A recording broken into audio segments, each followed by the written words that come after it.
Good morning, student. Today in the standard 11 part 10 of organic chemistry unit 12 we are going to study about the bond fission, covalent bond का टूटना।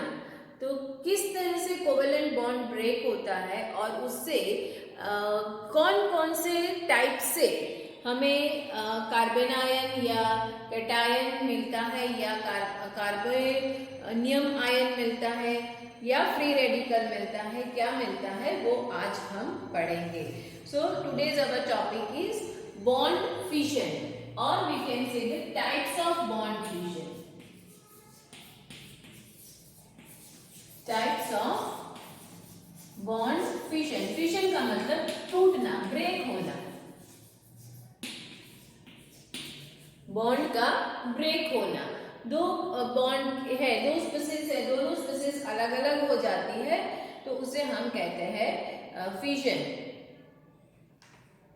Reaction, कोई भी reaction होता है तो reaction जो है वो any of the reaction which involves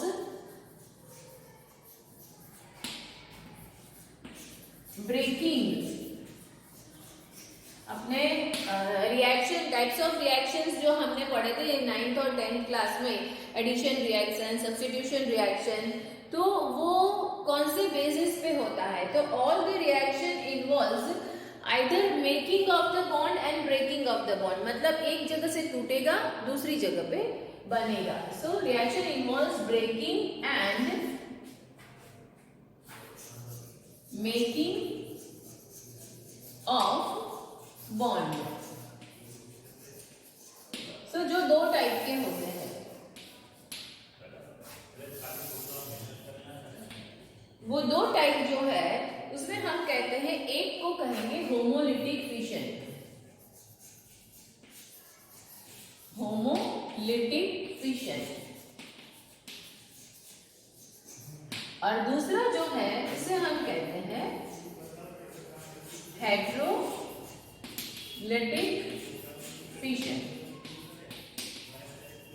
होमो का मतलब क्या होता है? हमने आगे होमोजेनियस लिक्विड के बारे में पढ़ा हुआ है स्टूडेंट्स, एंड हेटेरोजेनियस लिक्विड के बारे में भी पढ़ा है, याद है ना आपको कि भूल गए हो? ओके। होमोलिटिक फिशन, होमो का मतलब है कि there is you may be are two friends, है ना। आज आपके बात करते हैं, हम तुम्हारे से ही हम एग्जाम्पल लेके समझते हैं। तो आप दोनों जो फ्रेंड्स हो वो दोनों के बीच में जब आप शेयरिंग ऑफ नाश्तास कर रहे हो तो उसमें कहीं कुछ अनबन हो गई दोनों के बीच में, तो तुमने अपने फ्रेंड को बोल दिया कि आज मैं तुम्हारे साथ नाश्ता नहीं करने वाला हूँ। तो दोनों फ्रेंड एक दूसरे से अपना अपना डिब्बा लेके अलग हो गए, दोनों ने एक दूसरे से शेयरिंग नाश्ता नहीं किया। So that is known as the homolytic fission. What is the meaning of homolytic fission? Now what, and if anyone can try to explain me, मैंने जो समझाया उसके ऊपर से आपको क्या समझ में आया? Very good. सो यहाँ क्लेवेज हुआ, बॉन्ड टूटा, किस तरह से? Both the species separated by taking their own shared electron। अपना इलेक्ट्रॉन लेके ये वाली स्पीसीज अलग हो गई, अपना इलेक्ट्रॉन लेके ये वाली स्पीसीज अलग हो गई। तो यहाँ हम होमोलिटिक फिशन में ये कहेंगे कि cleavage of covalent bond, cleavage of covalent bond takes place, किस तरह से हुआ दोनों का separation? By two atom in such a way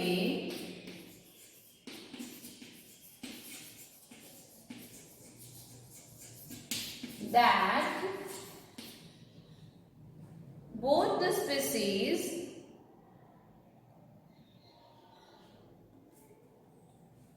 that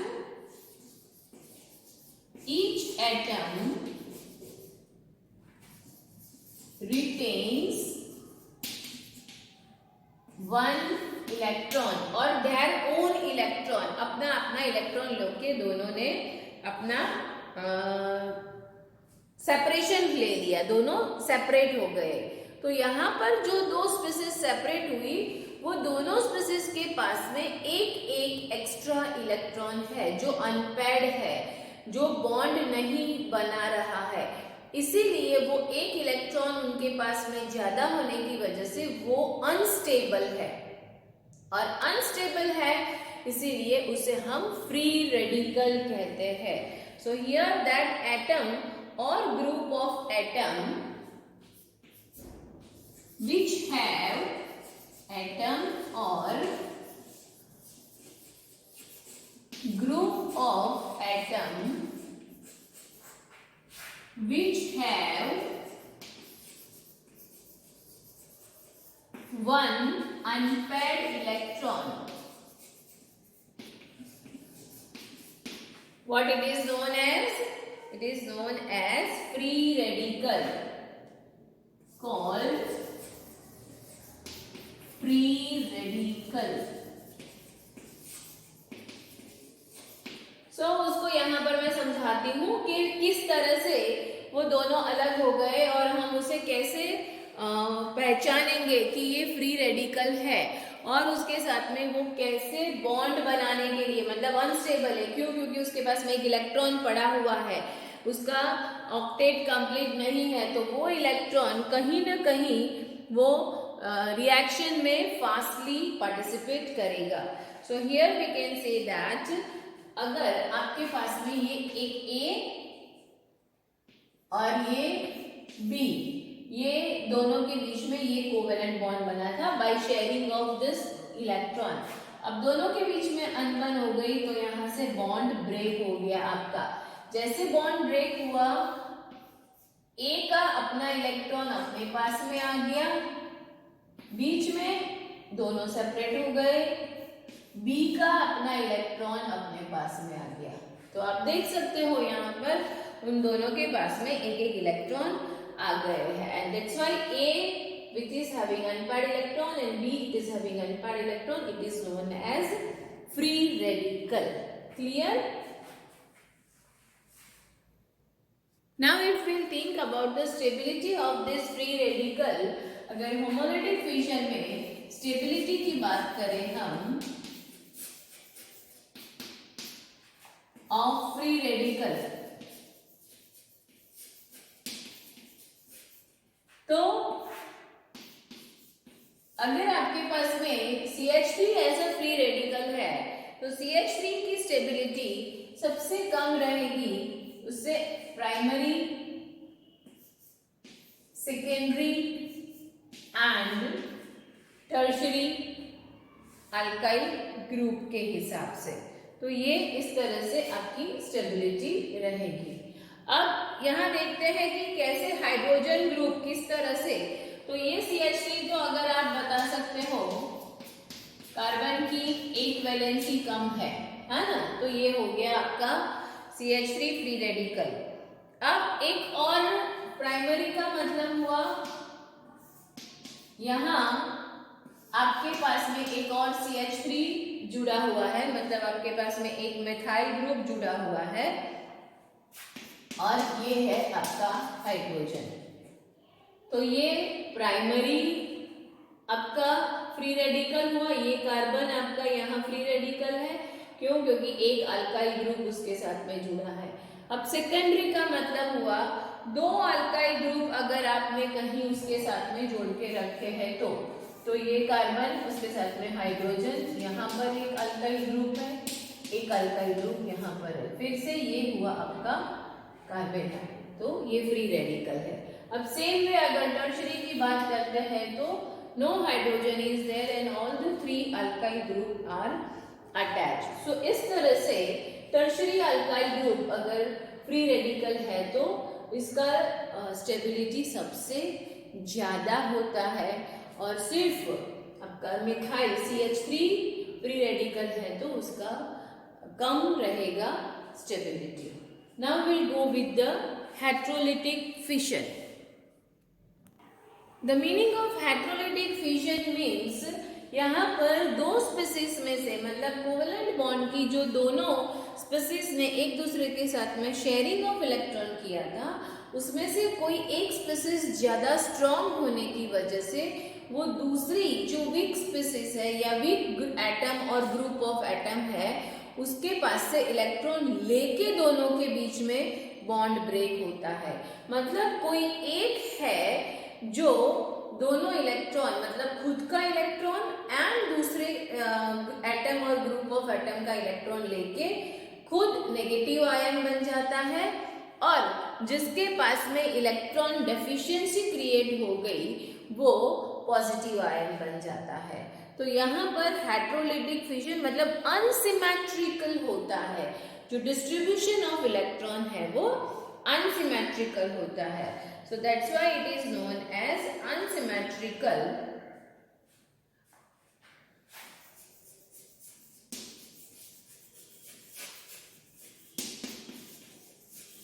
means anyone is stronger.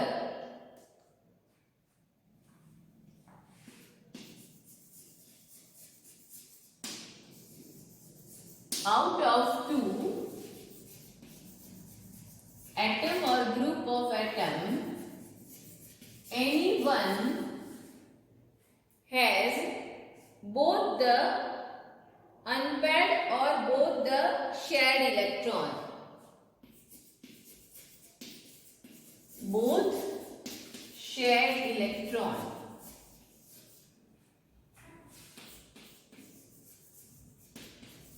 तो जिसने वो दोनों इलेक्ट्रॉन अपनी ओर ले लिए वो हो गया minus charge, and that's why charges are developed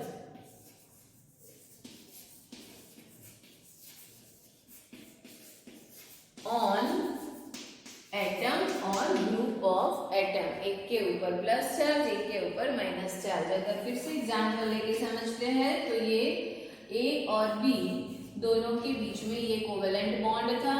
अब ये कोवेलेंट बॉन्ड जब ब्रेक होता है तो हो सकता है कि ए अगर ज्यादा स्ट्रॉन्ग है तो वो ए बी का इलेक्ट्रॉन ही ले लेगा। तो यहाँ पर दो चांसेस है। तो ए ने बी का इलेक्ट्रॉन ले लिया तो ए के पास में वन अनपेयर्ड इलेक्ट्रॉन हो गए, प्लस बी के पास में एक भी इलेक्ट्रॉन नहीं बचा। तो ए के पास में जब अनपेयर्ड इलेक्ट्रॉन दोनों आ गए तो ये नेगेटिव चार्ज और ये बी आपका पॉजिटिव चार्ज। अब उससे उल्टा हो सकता है कि बी जो है वो ज्यादा स्ट्रॉन्ग हो तो बी क्या करेगा? Yes, very good student. B ज्यादा स्ट्रॉन्ग है तो बी ने दोनों इलेक्ट्रॉन ले लिए।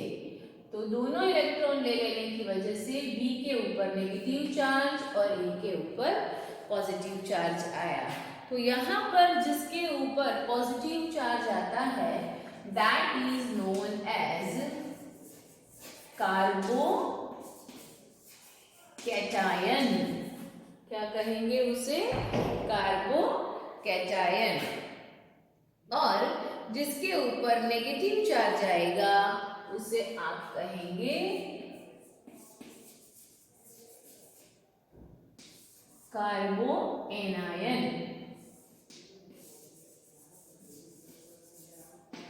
एक हुआ आपका कार्बो एनायन और एक हुआ आपका कार्बो कैटायन।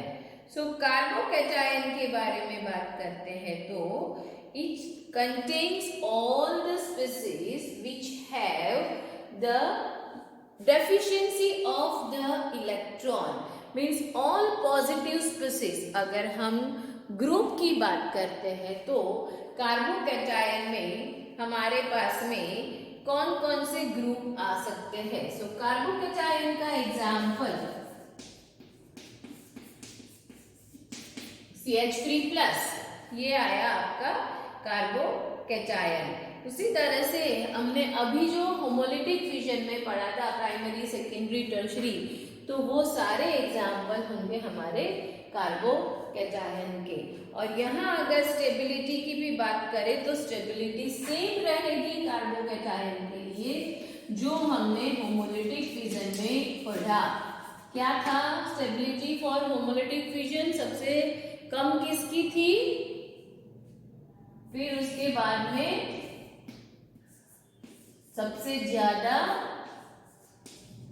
तो यहां पर भी जब कार्बोकैटायन बनेगा तो आपके पास में स्टेबिलिटी इसी तरह से रहेगी, सबसे ज्यादा जो स्टेबल रहेगा,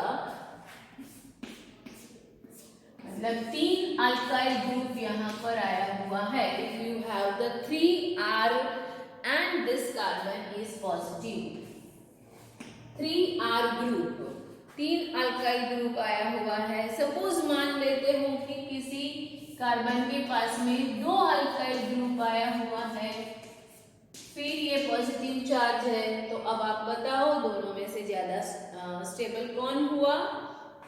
दिस वन। उसी तरह से अगर आप देखोगे तो उससे भी ज्यादा स्टेबल, मतलब इससे ज्यादा स्टेबल कौन रहेगा? तो यहाँ एक ही अल्काइल ग्रुप है, तो स्टेबिलिटी किसकी सबसे ज्यादा रही? सिर्फ आपके पास में जैसे जैसे अल्काइल ग्रुप मतलब पॉजिटिव स्पीशीज बढ़ती जाएगी वैसे वैसे स्टेबिलिटी उसकी रिड्यूस होती जाएगी। तो ये आपका स्टेबिलिटी का ऑर्डर है। सबसे ज्यादा स्टेबल आपका रहेगा जिसमें सिर्फ एक ही अल्काइल ग्रुप प्रेजेंट है, वो सबसे ज्यादा स्टेबल है। और एक भी अल्काइल ग्रुप मतलब 2 है तो उससे लेस स्टेबल, 3 है तो उससे भी लेस स्टेबल है। तो इस तरह से आपको फिजन के बारे में, होमोलिटिक एंड हेटेरोलिटिक फिजन क्या है वो समझ में आ गया होगा स्टूडेंट।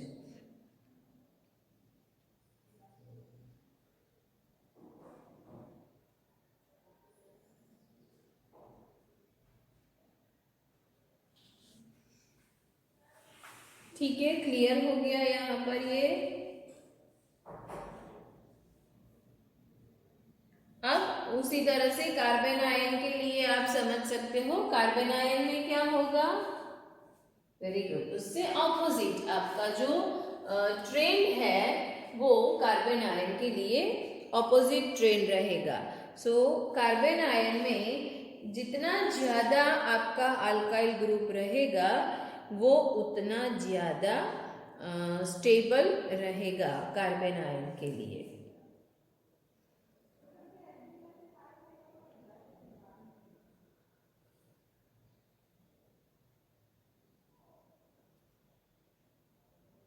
ओके, अब any doubt any one of you? ठीक है, तो ये क्लियर हो गया आपको कि किस तरह से कार्बोकैटायन और कार्बेनियम आयन या तो कार्बन आयन के बीच में स्टेबिलिटी का ऑर्डर रहता है, वो आपको क्लियर हो गया। फ्री रेडिकल का भी मैंने आपको एक्सप्लेन किया और कार्बन आयन और कार्बेनियन आयन है ना, उसका भी मैंने आपको एक्सप्लेन किया। तो अगर कार्बेनियम आयन है या तो कार्बो आयन है तो आपका स्टेबिलिटी का ऑर्डर यहाँ ऊपर ही लिख के बता दूं ताकि आपको जल्दी से समझ में आ जाए। तो CH3 माइनस, फिर प्राइमरी, फिर सेकेंडरी एंड फिर टर्शियरी, इस तरह से स्टेबिलिटी ऑर्डर रहेगा आपका कार्बेनियम आयन का। टर्शियरी का जो है वो सबसे लिस्ट रहता है, जबकि कार्बोकैटायन में टर्शियरी का सबसे हाईएस्ट रहता है। ये बात आपको ध्यान में रखनी है, ठीक है।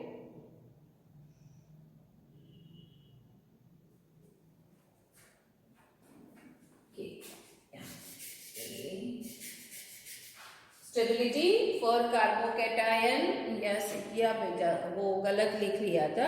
सो कार्बोकैटायन में स्टेबिलिटी रहेगी टर्शियरी की सबसे ज्यादा रहेगी, फिर सेकेंडरी की, फिर प्राइमरी की। तो यहाँ पर आप एग्जाम्पल से भी समझ सकते हो कि किस तरह से हमें उसको देखना है। ओके, तो homolytic fusion and heterolytic fusion आज हम यहाँ कंप्लीट करते हैं। कल हम उसके कार्बोनियम आयन और कार्बोकैटायन या फ्री रेडिकल या तो अटैकिंग स्पीसीज के बारे में पढ़ेंगे।